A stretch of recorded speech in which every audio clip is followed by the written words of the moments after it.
Good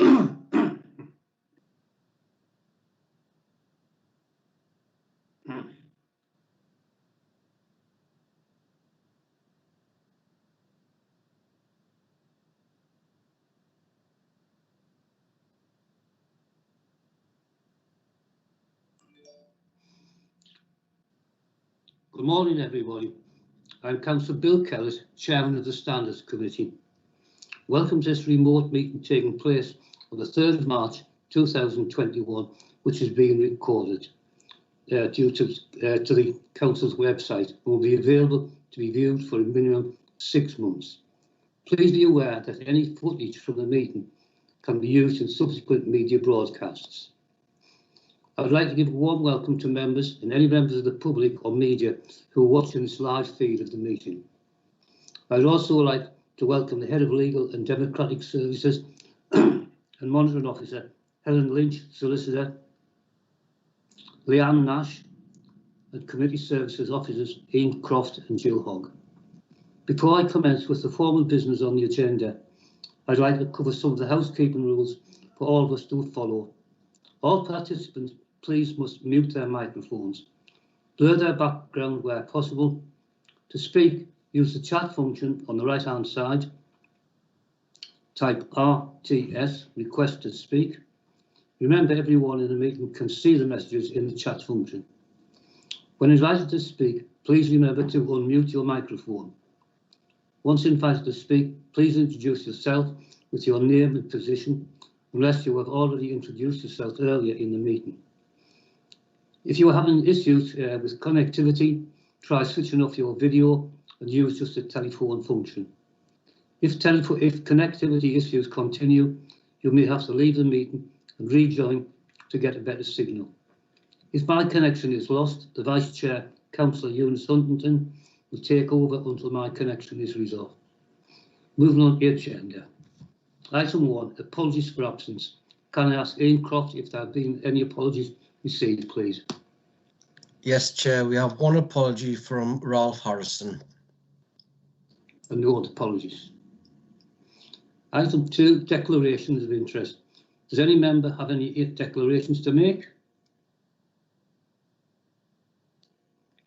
None noted.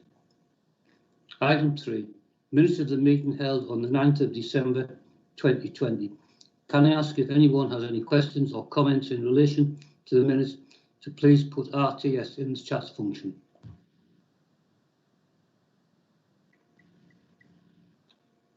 None noted. Can I ask for a mover and seconder for the minutes, please? Someone like to move? Councillor Huntington? You're on mute. Seconder? I'll move them, Chair. Right, thank you. Item 4, standards national picture update. Can I invite Helen to present the report? If anybody has any questions or comments, please put RTS in the chat function. Thank you. To Helen.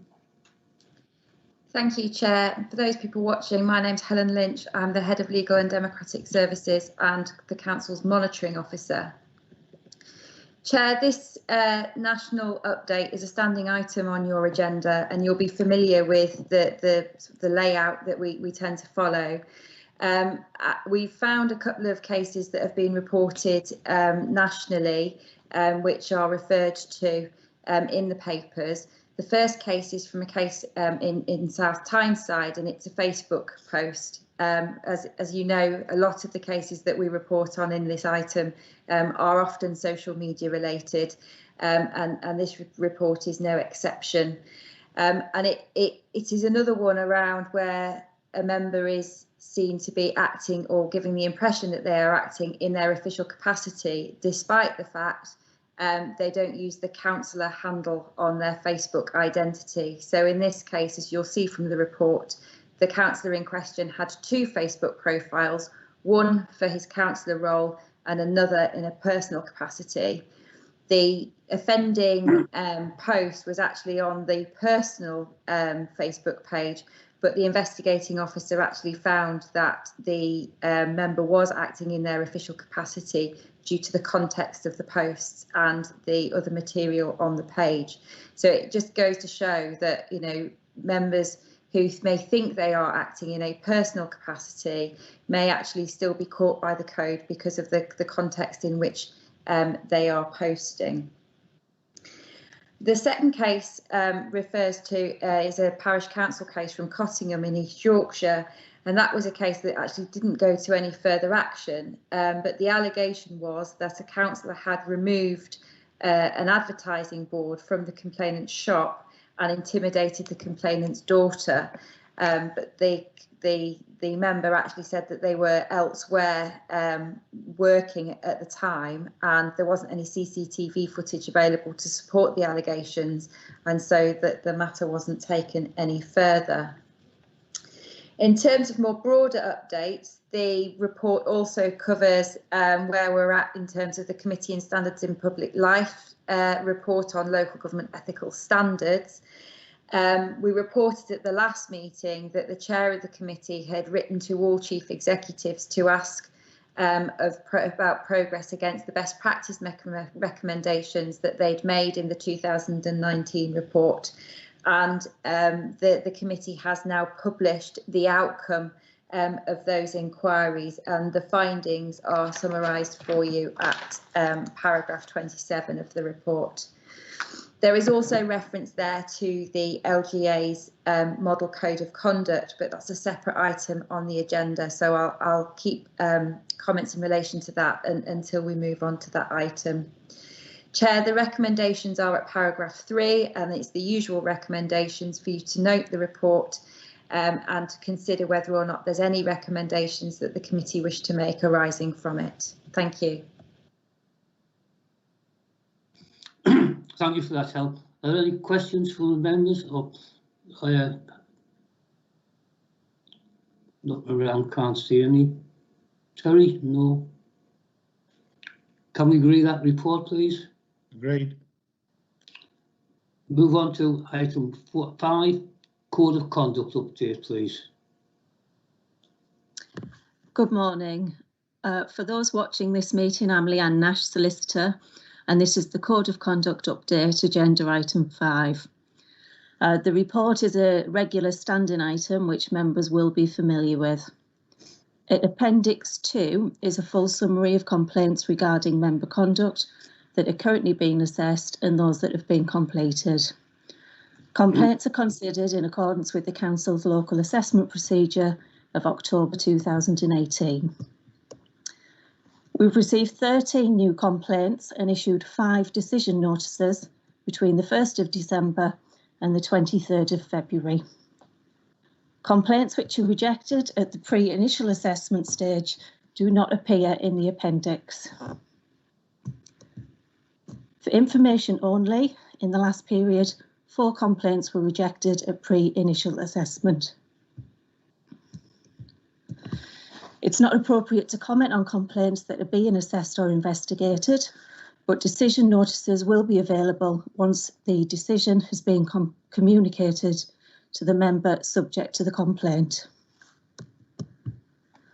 Turning to specific matters, complaint 297 has been considered by the panel in December.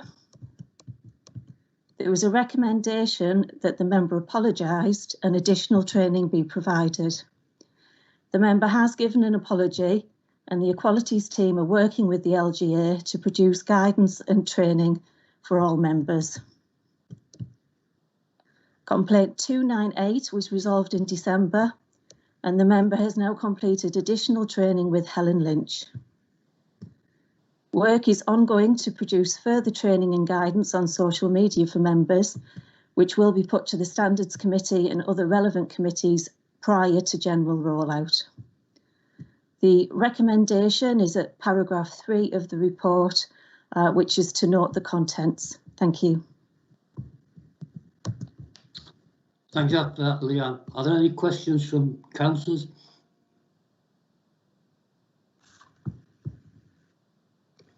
None that I can see. Just one remark, Chairman. Who's speaking, please? Can you introduce yourself, Terry? Terry Batson. Can you hear me, Chairman? Yes, I can. Yes. Representing the Association of Parish and Town Councils. It's rather disappointing to note the number of complaints that have come in from parish or town councils.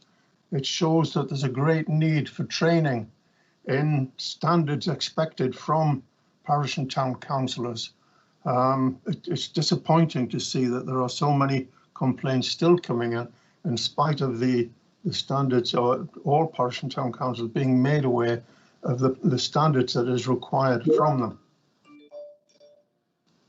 So that's I think we ought to be pushing this one a little more through Steve Ragg, the Executive Officer for the Association of Parish and Town Councils. Thank you, Chairman. Thank you, Chair. Helen, do you want to speak? Yeah, thank you, Chair, and thank you, Councillor Batson, for that observation. It is not uncommon for there to be more complaints received in relation to town and parish councils as opposed to the county council as a principal authority. That has been a trend for a number of years. Councillor Batson is right that training is very important, and it's something that we do offer on a rolling basis. Historically, I have invited all town and parishes to attend training that's been held in the County Council's council chamber, but clearly as a result of COVID, we've not been in a position to do that this year. Although we are in the run-up to an election, and following the election, there will be a detailed induction programme for all members elected to the County Council. But the induction programme will also be offered out to town and parish councils, particularly in relation to code of conduct matters. And I'll be working with Steve Ragg and Audrey at the County Durham Association of Local Councils to ensure that all town and parish councillors are offered code of conduct training. That may well be, as I say, a group session where, lots of people are invited to. But I do also offer training on an individual council basis to chairs and clerks, either as issues arise or indeed if the council simply request it, we do offer that service. Thank you for that, Helen. Does that answer your question, Terry? Yes, thank you very much, Chairman. That was good. Thank you, Helen. Right, thank you.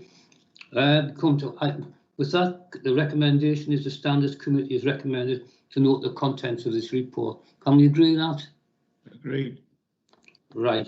Item 6, Committee Work Programme. Can I invite Helen to present the report? Thank you, Helen. Thank you, Chair. Again, the work programme is a standing item on your agenda, but this is the last meeting of the Standards Committee of the municipal year. So really today's report is an overview of the progress that the committee has made against its work programme over the course of the last year. We've previously discussed the impact that COVID has had on the meetings of the committee, and the June and September meetings were cancelled because of the COVID restrictions. However, you will recall that the committee did meet informally in July in order to consider its consultation response on the draft model code of conduct by the LGA. And you have commenced the recruitment for the independent persons, and the advert is currently live for that. And I'm pleased to report that we've actually had a really good level of interest from potential candidates for those two roles. And I've had a number of informal conversations with potential candidates, and I know that we've already had applications in as well, which will be considered after the closing date. So that's really encouraging response to that advert. The main item that the committee haven't had the opportunity to review during the course of the year, which was on its work programme, related to the social media guidance.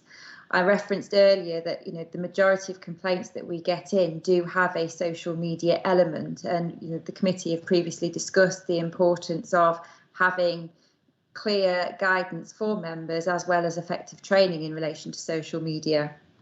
Time hasn't enabled us to do that, but we will include it within the work programme to be approved for next year.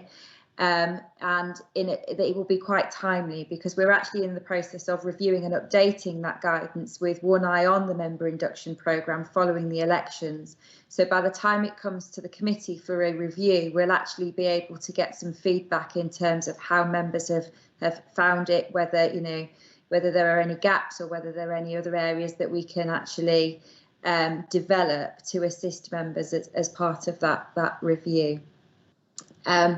And the report does touch on one or two other things that we will pick up at the work programme when we go into the new municipal year. So obviously there'll be the outcome of the independent person recruitment that I've just referred to.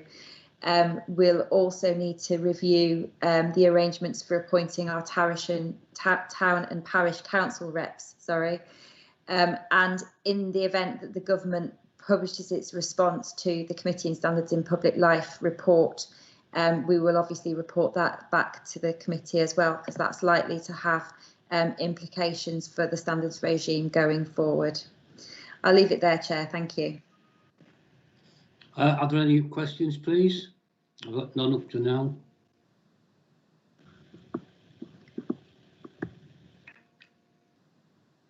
No, none noted.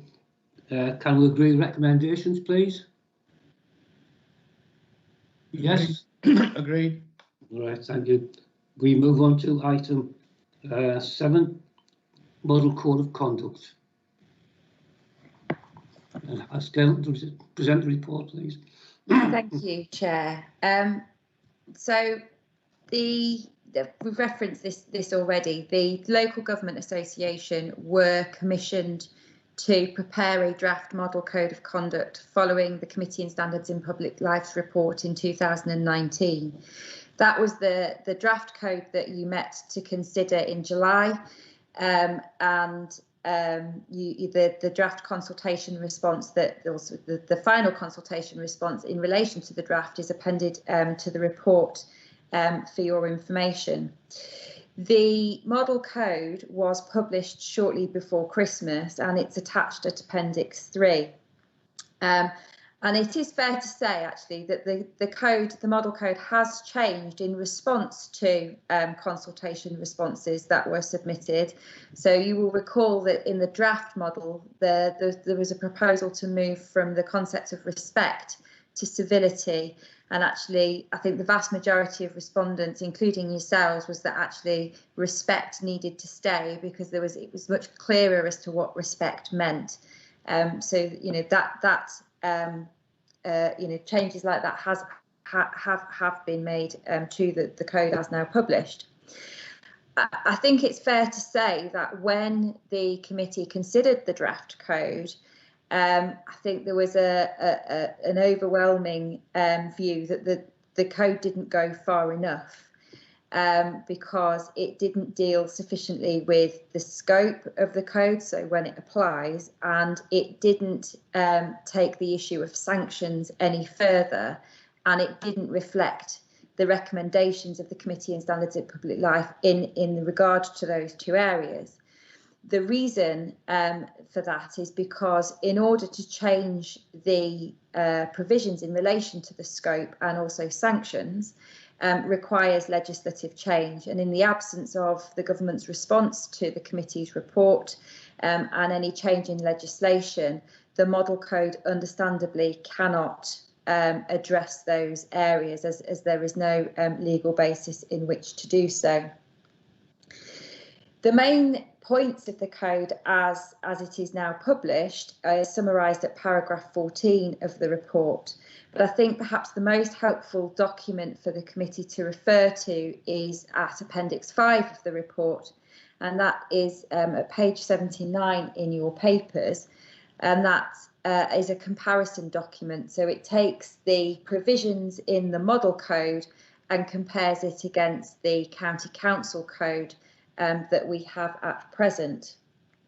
And I'm pleased to note that in the vast majority of cases, the County Council's existing code is largely reflective of the model code. And that particularly when the best practice recommendation changes, which will go through full council in March, when they are adopted, you know, as I say, the code will be largely reflective of the model. It is written in a different style, so it's written in the third person rather than the first person, which was your preference on when you adopted the consultation response. But as I say, the provisions are largely similar. The recommendation is for you to consider whether or not to adopt the model code in whole or in part. And it is a matter for you to consider. My recommendation would be that if the committee are minded to make any changes, that they don't, you don't recommend a wholesale adoption of the code, but perhaps you might want to consider the two areas where there is a difference between the two documents. And the first difference is in relation to the disrepute requirement. So the model code includes an express requirement that councillors must not bring their role or local authority into disrepute. Now, we don't have a specific provision in relation to that within our code, although we consider that in the round that area is covered, but the committee may wish to make an explicit reference to it to bring it into line with the model. And the other area is in relation to providing examples of what amounts to treating others with respect. So you've previously made a recommendation to council that the code should be updated to reflect examples of what might constitute bullying and harassment, and the model code includes those examples. It also includes examples in relation to respect, and so that's the other area that I would recommend that the committee considers enhancing within the code. If the committee were minded to do that, together with the best practice recommendations that are being recommended to council in March, that would bring the code fully into line with the model. And it would also reflect all of the best practice recommendations made by the Committee on Standards in Public Life back in 2019. I would suggest that that would be a proportionate response to this model. As I say, the code isn't, far short of what's considered to be best practice, but it's a document that members are familiar with, members of the public are familiar with, and by making these changes, it's actually easier to implement those changes and incorporate those responsibilities within the induction training, rather than rolling out an entire new code that members of the public need to familiarise themselves with. The other thing, just to bring your attention to, is that towards the end of the report, there is reference to a survey that's being carried out in relation to the response to the model, and you can see the results, as I say, set out in the report. I think it's fair to say that the majority of monitoring officers are taking a similar approach to myself, in that where the code is largely where it needs to be, there's a recommendation for some minor changes to ensure that the code is fully reflective of the model rather than a wholesale adoption. They are, as I say, it's matters for you to consider. Chair, I'll leave it there and perhaps open it up to the discussion. Right, thank you for that very full and comprehensive report, Helen. Got one hand up there, Councillor Eddie Bell. Eddie? Thanks, Helen, for the report. I think it's very comprehensive, and I think we should be mindful of the fact that it's already been discussed about social media and the problems we have surrounding that. What I'm concerned about is that people who now make frivolous complaints and are found not to be upheld, that puts the councillor in a kind of precarious position, and in some cases might put people off actually being a councillor, just because of a frivolous, non-founded complaint, and yet there's nothing that I can see which can relate to them to warn people about that. I would like to have seen something which goes a step further, whereby that is actually brought in, but it's going to be very, very hard to police. But that's just my view on it. Thanks. Thanks, Eddie. Councillor Clark, Malcolm. Thanks, Chair. I agree with Councillor Bell, certainly, but I think the problem with that is at the point a complaint is made, how do you know the veracity or the honesty in relation to it? So it's a very complicated one. In terms of Helen's recommendations, I'd just like to propose that we follow her guidance on that, make the changes that we need to make to ensure that we're as close to the model as possible, and then that would make, that optimises the efficiency of the document. I think that's a proportionate response to it. Thanks, Chair. Thank you, Councillor Clark. Any other responses? Yes, please. Terry, can you indicate? Councillor Batson. Are you waiting to come on? He's on mute, Chair. You're on mute, Terry. Terry, you're on mute. Can you hear me now? Yes, can now. Right, good. Sorry about that. Councillor Bell, I think my answer to one of the points you raised, so the councillors themselves put themselves in the position where they're in a precarious position. I think there is. I understand where you're coming. There are two sides on the perspective here, but these people should know, and Chairman, to follow Appendix 3 through with the points that Helen raised. I agree entirely with what she was saying and the spirit behind the reasons she was saying to give these other areas consideration.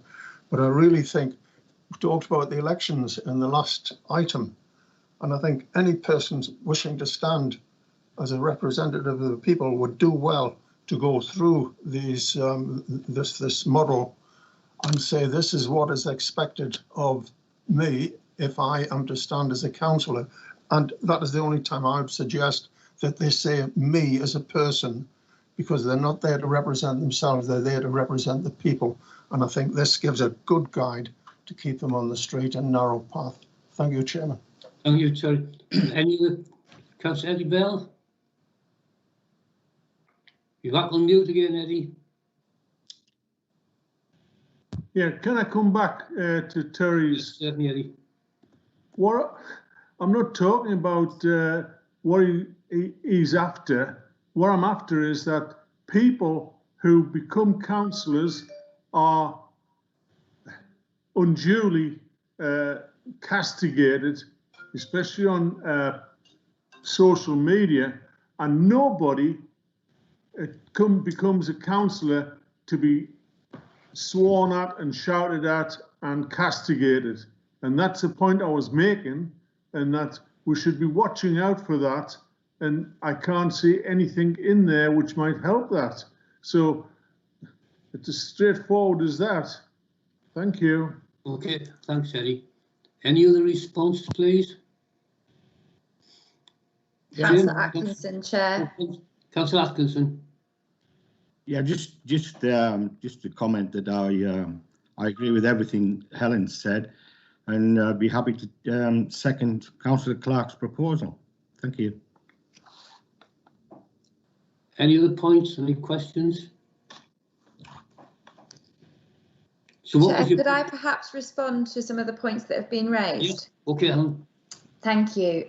So in relation to Councillor Bell's point, we have had this discussion before at committee, and I do sympathise with members on the end of receiving complaints, because as elected members, you are expected to display higher standards of ethical conduct than ordinary members of the public, and that does sometimes mean that you are on the end of complaints which are unfounded and in some cases vexatious and habitual. Though the arrangements that we have in place to deal with those aren't referenced in the Code of Conduct, because the Code of Conduct is for members to follow and sign up to and abide by. But we do have arrangements in place, and they do form part of our local assessment procedure, and we do have a vexatious and habitual complainant policy, which we do apply. The fact that a member has a complaint against them, doesn't necessarily mean that they are any less a councillor, or a note that the point that others may diminish their standing, or their the willingness for somebody to vote on them because they've been on the end of a complaint. But the process is there to ensure that complaints are properly looked at, and if a complaint is received, and regardless of whether or not it's a case where there's no further action, or even if it goes through to full sanction, there is an assurance there that the complaint has been looked at in accordance with our procedures, and there is an outcome. And as I say, regardless of whether or not a breach is found, there's a line in the sand there, and for the member it can be said that's been dealt with, the monitoring officer and the standards committee have considered it, the matter's closed, so that there is a line there that's drawn, and the matter can be moved on from.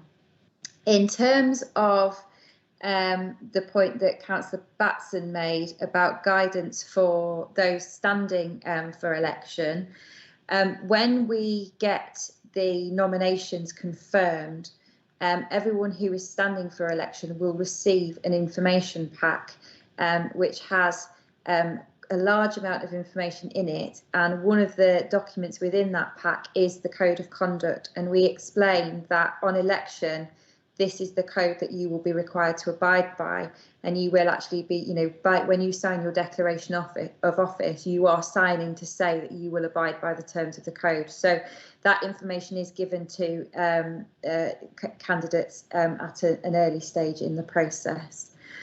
And one final point in relation to you've moved and seconded my proposed recommendations.